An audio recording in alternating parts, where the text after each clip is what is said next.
Frank Aurelio had been an assistant prosecutor in New York City, and then he was a local judge.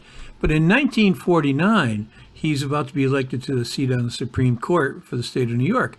He was the nominee for both the Democrat and Republican parties. It's confusing, but I'll explain in a minute. The Manhattan District Attorney, Frank Hogan, who, as we all know, grew up on my street in Connecticut, he placed a tap on Frank Costello's phone.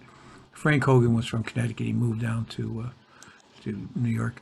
A short time later, on the night of August 23, 1949, the Democratic Party nominates Aurelio for the Justice of the Supreme Court. 8:35 the next morning, Aurelio calls Costello, and this is what the Hogan's tap picked up.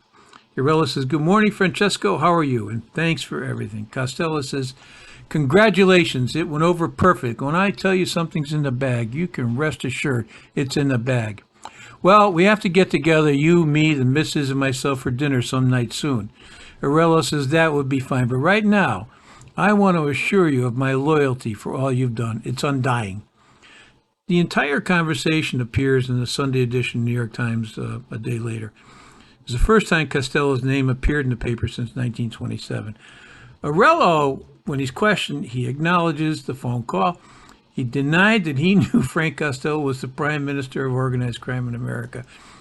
He said, "During my brief acquaintance with Mr. Costello of approximately 3 to 6 months, I knew him to be a businessman of good repute, and I definitely disavow any knowledge of his criminal background."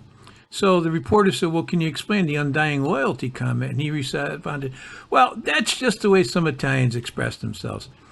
Aurelio won the election by 50,000 votes over this guy Levy, Matt Levy, who was with the American Labor Party, and both parties stood against him, hence they backed Aurelio in this thing. But Aurelio had the backing of the Democrat machine, but it's a complicated thing.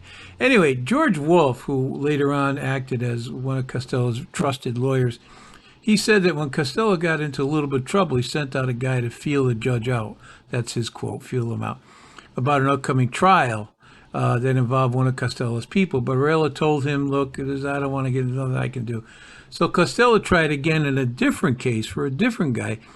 Aurelio rebuffed him again. And then he told reporters, "That lousy ingrate, I can't even get a parking ticket fixed with him." Yeah, I doubt that. Aurelio died in New York on the bench in 1973. He was 81 years old.